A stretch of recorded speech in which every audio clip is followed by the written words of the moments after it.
Quiero darles la bienvenida ahora que comienzan esta jornada tanto solos como en grupo dentro de lo que llamamos Curso de Espiritualidad Emocionalmente Sana o Curso EES. Me entusiasma que estén aquí y pido en mis oraciones que las próximas semanas los capaciten para atravesar una puerta hacia una relación transformadora muy viva y muy poderosa con Jesucristo. Mi conversión fue increíble. Por cómo hallé el amor de Dios y me aferré a su gracia, siendo aún un estudiante universitario. Me involucré con un grupo llamado InterVarsity, aprendí lo que eran las disciplinas espirituales, las escrituras y la adoración. Finalmente asistí al seminario, pasé un año en América Latina y después fundé aquí en Nueva York, en septiembre de 1987, una iglesia llamada New Life Fellowship. Bien, Queens es un lugar muy especial. 2/3 de los 2,5 millones de personas que viven aquí nacieron en otro país. Por eso en nuestra iglesia hay personas de 75 naciones diferentes y creció rápidamente en sus primeros años. Aquello era muy emocionante. Pasó de 0 a varios centenares en los primeros 6 o 7 años. Comenzamos un culto por las tardes en español. Pero yo me comencé a sentir muy cansado, descubrí que el yugo era pesado, era difícil, no era fácil. Tenía ganas de decir, Dios mío, ¿y esto cuándo acabará? Me di cuenta de que la gente cambiaba, pero no de una manera profunda. Era como cuando uno mira un iceberg, que la 10ª parte se halla fuera del agua, pero el resto está debajo de esa superficie. Las personas cambiaban exteriormente, sí, dedicaban momentos a las escrituras, venían a la iglesia, en su exterior, su vida era diferente. En cambio, por debajo de la superficie, lo que uno ve que sucede en la vida de una persona cuando nadie está mirando, eso no cambiaba de una manera profunda. Había una falta de conexión entre el crecimiento aparente de las personas en amor y fuego por Dios y su amor por los demás. Había algo que andaba muy mal. ¿Por qué había tantas personas que se llamaban cristianas, pero que en realidad era muy desagradable andar cerca de ellas? Que criticaban con frecuencia o que a veces actuaban de manera extraña. Así que intentamos todo lo que pudimos para tratar de lograr que nuestra gente cambiara profundamente. Más escrituras, más estudios bíblicos, más vida corporativa, reuniones en pequeños grupos y en comunidades. Noches de adoración, más reuniones de adoración. Una insistencia mayor en el Espíritu de Dios y en lo profético y en el poder de Dios. Un énfasis en la vida espiritual y en la liberación Pero por algo no lográbamos que una parte del material penetrara en la vida de las personas para que sintieran una profunda transformación. Fue por entonces que choqué con mi propio muro. Hacía ya 17 años que era cristiano. Y estaba cansado, estaba insatisfecho, estaba frustrado, estaba agotado. Tenía un sueño sobre lo que Dios quería que hiciera aquí en Nueva York. Pero me faltaba el gozo. Recordaba las palabras de Jesús. ¿De qué sirve ganar el mundo entero si se pierde la vida? Me sentía estresado, siempre deprisa, exhausto. Estaba muriendo por motivos equivocados. Por fin, en 1994, en una de nuestras congregaciones en español, se produjo una división. Y de pronto me sentí furioso. Estaba enojado, diciendo palabras soeces, deprimido. Era un pastor en mi auto diciendo palabrotas como un camionero. En ese punto supe que algo andaba muy mal. De nuevo, la insistencia en lograr que se hicieran las cosas. Ni siquiera estaba seguro sobre si quería seguir siendo cristiano. En mi propia formación espiritual había lagunas y me di cuenta de que eso me estaba matando. Y por si fuera poco, mi matrimonio tampoco iba bien.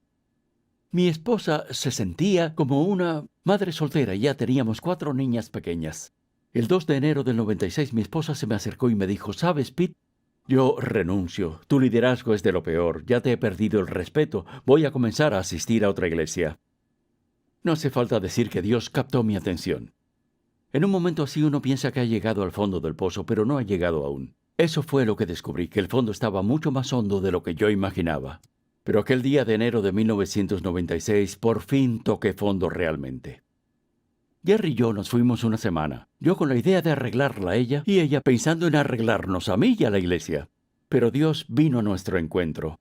Me gusta llamarlo mi segunda conversión, porque me di cuenta de algo, que la salud emocional y la madurez espiritual son inseparables y que no es posible ser espiritualmente maduro mientras se sigue siendo emocionalmente inmaduro. Aquello fue una revolución. De manera que en 1996 comenzamos a incluir en nuestro discipulado algo que llamamos salud emocional, que empezó a transformar de manera drástica la vida de la gente.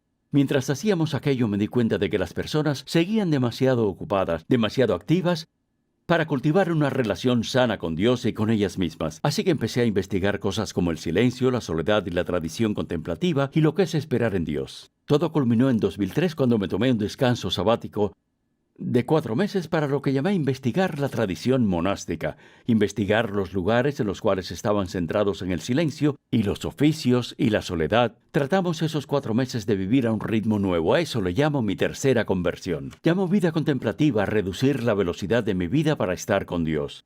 De nuevo, nuestra tradición como evangélicos es rica, somos muy activos, llevamos a Cristo a las personas, las ayudamos a leer las Escrituras, pero no somos muy buenos en cuanto a descansar y tener tiempo para reflexionar. No somos buenos en cosas como el silencio, la soledad y la quietud. Esto influye en la forma en que creamos las comunidades, influye en nuestro liderazgo, en nuestra forma de interactuar con los demás. Terminamos hablando de cosas que no hemos vivido. Así que eso nos ha llevado a una jornada, y a esa jornada hoy le llamamos espiritualidad emocionalmente sana. En cuanto a mí, los últimos 18 años han sido los mejores de mi vida. Como persona, como esposo, como seguidor de Cristo, han sido mis mejores años como padre, y me encanta ser pastor de una iglesia. Este curso EES en el que están ustedes ahora es el fruto de esos 18 años. En realidad, el material que estamos cubriendo en estas sesiones lleva el propósito de retarlos. De hecho, tengo la esperanza de que los conceptos sobre los cuales vamos a hablar sacudan su mundo, de buena manera, por supuesto, en función de lo que significa ser seguidores de Jesús. Así que estamos mirando algunos elementos significativos que no se hallan en nuestra formación espiritual y en nuestro discipulado. Cosas como conocerse ustedes mismos para que puedan conocer a Dios, retroceder para poder avanzar, atravesar el muro, agrandar su alma a través del dolor y la pérdida, descubrir los ritmos del oficio divino y el sábado, crecer como adultos emocionalmente maduros y seguir al próximo paso para desarrollar una regla de vida. Los invitaremos a mirar dentro de sí mismos de una manera que nunca han soñado. Se les invitará a reflexionar con sinceridad sobre hasta dónde es genuina y profunda su relación con Jesús. Se les invitará a dar unos cuantos pasos prácticos que le ayudarán a seguirle. La idea principal que estaremos desarrollando aquí es sencilla, aunque tiene un largo alcance. Y es que la salud emocional, que es nuestra capacidad de estar conscientes de nosotros mismos y amar bien, y la espiritualidad contemplativa, que es ir más lento en la vida para cultivar nuestra relación con Jesús, cuando ambas se reúnen, producen en nuestra vida algo tan fuerte como una verdadera revolución. Cualquiera puede crecer hacia la salud emocional sin Cristo. Conozco un número de no cristianos que son más amorosos, equilibrados y corteses que muchos miembros de iglesias. Van a grupos de los 12 pasos, consejería, saben reflexionar, pero no tienen un caminar profundo con Cristo. Al mismo tiempo, una persona puede ser fuerte en su vida de oración, en las Escrituras y otras disciplinas cristianas, y sin embargo ser emocionalmente inmadura y socialmente inadaptada. Actúan a la defensiva, son críticas y muy sensibles. Pero cuando se unen la salud emocional y la espiritualidad contemplativa, liberan un gran poder capaz de transformar nuestra vida espiritual, nuestra vida familiar, nuestros trabajos, nuestras iglesias y en general el mundo que nos rodea. Es el rey David, descrito como un hombre según el corazón de Dios, quien nos sirve de modelo para lo que llamamos espiritualidad emocionalmente sana. Era emocionalmente consciente. Él sabía muy bien lo que pasaba en su interior. Lo vemos en los Salmos indignado, con tendencias suicidas, deprimido, lleno de gozo, danzando, toda la gama de las emociones. También lo vemos realmente quebrantado y vulnerable ante Dios y ante los demás. Él nunca finge. ¿Qué otra persona cometería adulterio y asesinato y lo pondría en un salmo para ser cantado en la iglesia? Es el Salmo 51. Al mismo tiempo, David tenía una profunda pasión por Dios. Brama por Dios como una cierva brama por el agua. Escribe cantos sobre Dios, lo adora, busca su rostro, ama las Escrituras. Era un hombre según el corazón de Dios. Tal vez este material les resulte difícil a veces, pero recuerden que una vez que recibimos a Jesús como Señor y Salvador, nuestra posición ante Dios se basa en la justicia de Jesús, no en la nuestra. Se basa en su historial perfecto y no en el nuestro que es imperfecto. Se basa en su desempeño, no en el nuestro. Así que vivimos, nadamos y nos movemos solamente en su amor y su gracia. Por tanto, no tengan miedo, todo lo que queremos es que sean reales. Queremos quitarnos las máscaras con las que fingimos para que Jesús nos arranque de la vida las capas falsas que no le pertenecen. Mi plegaria es que este curso sea un lugar seguro para ustedes en las próximas semanas a medida que van más allá de la espiritualidad de la punta del iceberg para penetrar más adentro de la superficie de sus vidas. No tenemos como meta cambiar o arreglar a nadie. Ni siquiera nos podemos arreglar ni cambiar nosotros mismos. Ese es trabajo de Dios. Lo que hacemos es abrir un espacio para que Dios pueda tener acceso a nosotros e interactuar con la verdad bíblica de una manera nueva y abrirnos para Él, para que pueda hacer ese trabajo. Lo que queremos es tratarnos con consideración y darnos aliento para dar estos pasos dentro del camino que Dios nos ha planeado.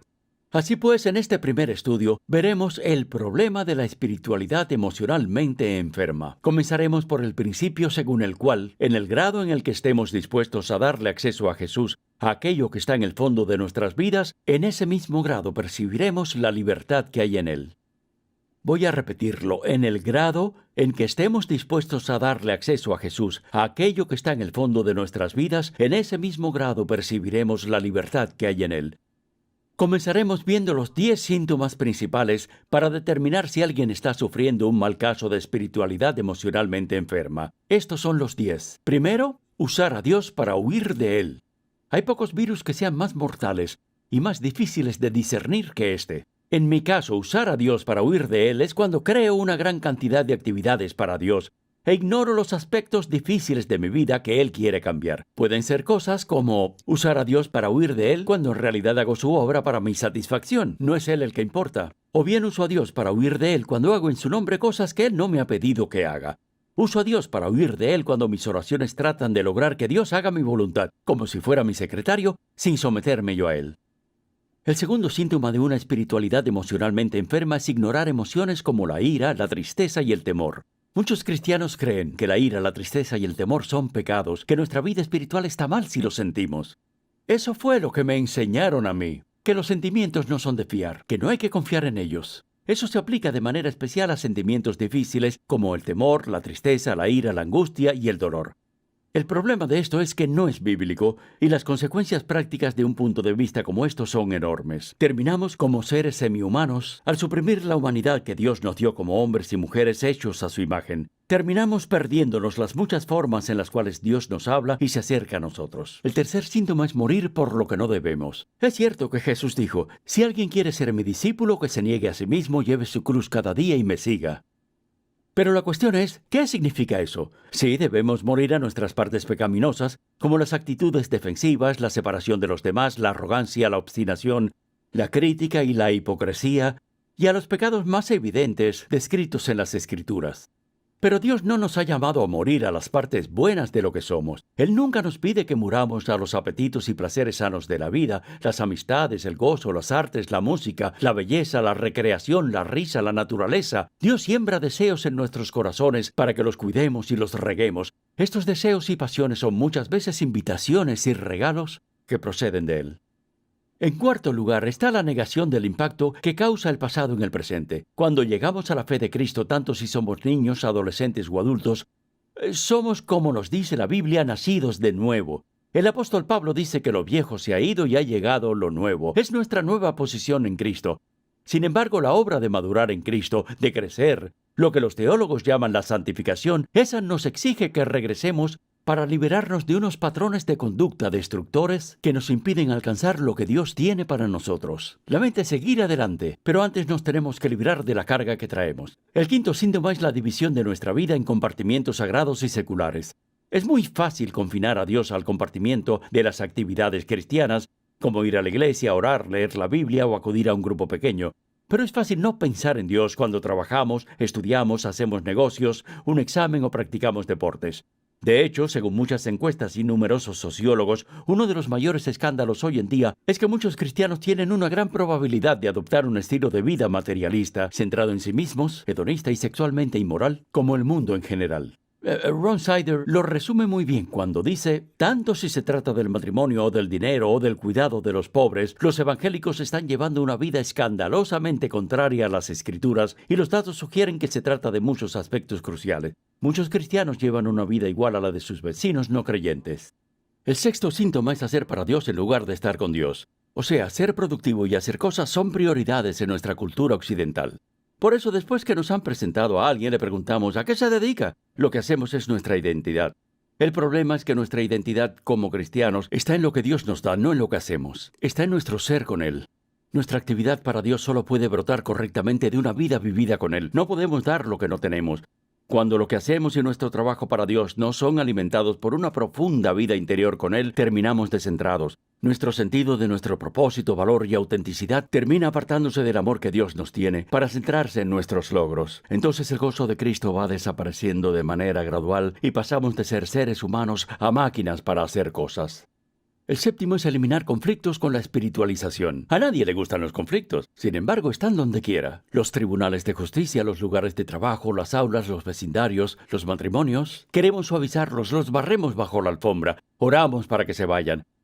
Y sin embargo Jesús siempre estaba en conflicto con los líderes religiosos, las multitudes, los discípulos y hasta su familia. Movido por el deseo de traernos la paz verdadera, Jesús interrumpió la falsa paz que los rodeaba. Se negó a espiritualizarla para eliminarla. En su lugar, se enfrentó a los conflictos de una manera tal que produjo vida y nos trajo su reino. El octavo síntoma consiste en cubrir el quebranto, la debilidad y los fracasos. También es un síntoma de una espiritualidad emocionalmente enferma.